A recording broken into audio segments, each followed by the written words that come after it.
آیا مثال همین من که مسلمان هستم خودم، من میتوانم که پیروی از قانون غیر الله کنم. مثال گیرم اگر قانون دموکراتی، قانون مثال جمهوری خواهان یا که دیگر کمونیسم میگویند، همین جور چیزا. مثال گیرم از قانون دموکراتی، پارلمان است. فکر میکنم خدا هست، چون که اگر پارلمان گوید که همین پنج زن گرفتن جایز است، یعنی مردم میگیرن، پیروان قانون دموکراتی میگیرن. ولی الهی مهربان میگوید که تا 4 زن گرفتن ممکن است، یا که گوید زنا ممکن است، مردم هم طرفدارانش زنا میکنن. آیا من اگر پیروی از همین دموکرات یا که پیروی از همین قانون غیر الله کنم، من از این خارج میشوم؟ این یکم سوالم بود. این خب سوالهایم امی بیشتر یک میدونم که وقتی سوالتون رو دیگران جواب اومد. گوییم برادر، یک سوالتون رو جواب گوییم.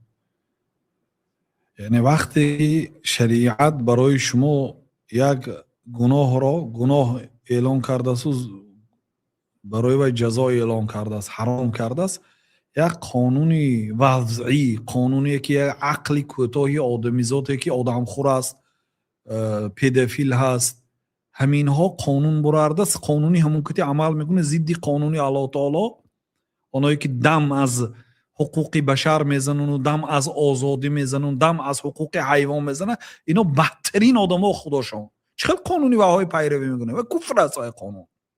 شما باید به حلال کرده، شما مسلمان حتی کافر هم باید شریعت اسلام که کار کند. این شریعت برای فقط مسلمانان، برای همه، همین دنیا 8 میلیارد آدم همش امتی محمد صلی الله علیه و سلم است. امتی پیامبر صلی الله علیه و دو خیل است: امتی دعوت و امتی اجابت.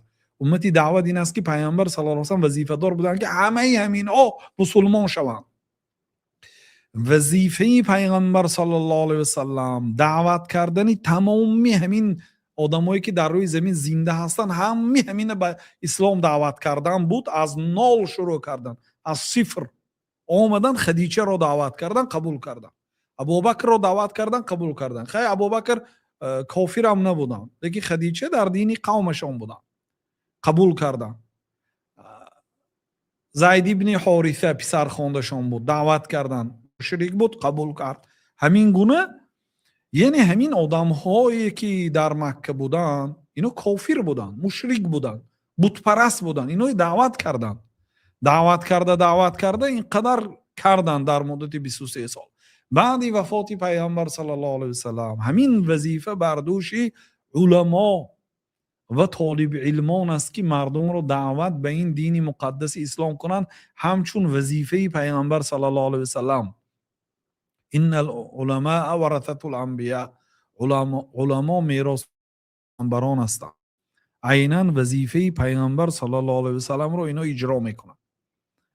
یعنی ما فقط دعوتی ما باید به مسلمانان نباشد، همه رو باید دعوت کنیم. اینا در امت اجابت هست، امت دعوت هستن. یعنی این همین 8 میلیاردی که زنده هست، ما مسلمان ها و اهل علم وظیفه دار هستیم که دعوت کنیم. اما آنهایی که دعوت اجابت کردند، قبول کردن، اینا امتای اجابت هستند، امتای پیغمبر صلی الله علیه و آله هستند که دعوت قبول کردند. خلاصه یعنی شما یگان قانونی آدمی که ضد قانون شریعت از یک چیزی که الله حرام کرده است و یا حلال کند و یا اجرا کنید، گناهکار میشید. مثلا زنا حلال است در دیگر دولت ها، زنا کنید جنایت نیست، شما گناهکار میشید. نمیگید که من طبق قانون کار کردم، قانون حساب نمیشه. بله.